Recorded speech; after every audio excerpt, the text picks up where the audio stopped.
Assalamualaikum warahmatullahi wabarakatuh. Perkenalkan, nama saya Galang Maulana Usman dengan NIM 2024 100050. Saya dari kelas Akuntansi 2 semester 1. Di sini saya akan menjelaskan tentang sejarah perkembangan ejaan bahasa Indonesia. Mari kita simak videonya. Sebelum kita masuk dalam materi sejarah ejaan bahasa Indonesia, kita harus tahu apa itu arti ejaan. Ejaan adalah seperangkat aturan atau kaidah pelambangan bunyi bahasa, pemisahan, penggabungan, dan penulisannya dalam satu bahasa. Dalam Kamus Besar Bahasa Indonesia atau KBBI, ejaan adalah kaidah cara menggambarkan bunyi-bunyi, kata, kalimat, dan sebagainya dalam bentuk tulisan, huruf-huruf, serta penggunaan tanda baca. Ejaan Van Ophuijsen adalah ejaan yang pernah digunakan pada masa kolonialisme Belanda.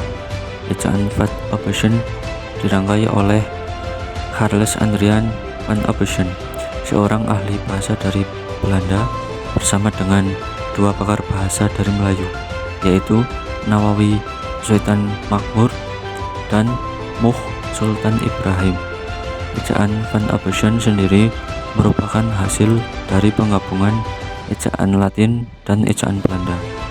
Ejaan Van Ophuijsen diresmikan oleh pemerintah Belanda pada tahun 1901 dan digunakan selama 46 tahun. Ciri-cirinya: 1. Huruf J untuk menuliskan kata-kata yang, payah, sayang. 2. Huruf OE untuk menuliskan kata-kata guru, itu, umur. 3. Tanda diakritik seperti koma ain dan tanda terima atau apostrof untuk menuliskan kata-kata makmur, akal. Contoh kata yang menggunakan ejaan Van Ophuijsen yaitu kata yang menggunakan huruf J, Jakarta yang menggunakan huruf DJ, jari yang menggunakan huruf DJ, guru yang menggunakan huruf OE, dan makmur yang masih menggunakan tanda apostrof. Pada masa awal kemerdekaan, ejaan Van Ophuijsen diganti dengan ejaan Republik atau ejaan Suwandi. Ejaan ini disebut ejaan Republik karena terbentuk berdekatan dengan Hari Proklamasi. Sementara itu, ejaan ini disebut juga sebagai ejaan Suwandi karena pada masa itu ia menjabat sebagai Menteri Pendidikan dan Kebudayaan. Ejaan Suwandi diresmikan pada tanggal 19 Maret 1947. Perubahan yang mencolok pada ejaan Suwandi yaitu merubah huruf OE menjadi dengan huruf U.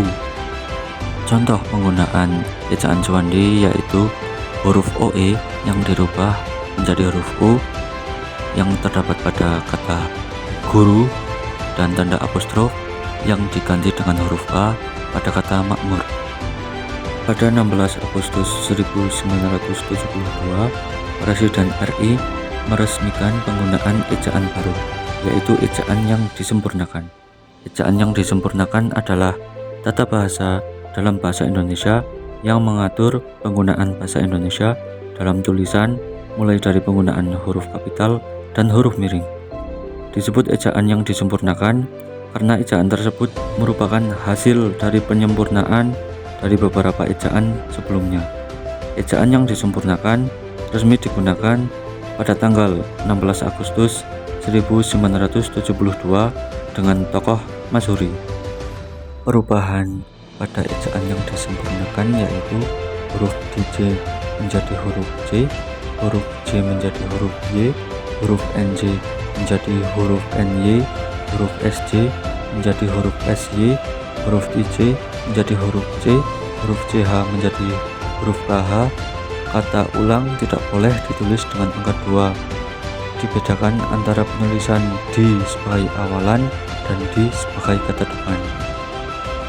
Contoh penggunaan ejaan yang disempurnakan yaitu pada kata cinta yang awalnya menggunakan huruf DJ menjadi huruf C, pada kata sayang yang awalnya menggunakan huruf J menjadi huruf Y, pada kata jalan yang awalnya menggunakan huruf DJ menjadi J, dan kata syukur yang awalnya menggunakan huruf SJ menjadi huruf SY. Ini juga ada contoh dari penggunaan ejaan Van Ophusen, ejaan Republik, dan ejaan yang disempurnakan. Kesimpulan, perkembangan ejaan bahasa Indonesia menunjukkan bagaimana bahasa Indonesia terus beradaptasi dengan perkembangan zaman, sekaligus memperkuat identitas nasional. Sekian materi yang dapat saya sampaikan. Mohon maaf jika ada kekurangan. Wassalamualaikum warahmatullahi wabarakatuh. Terima kasih.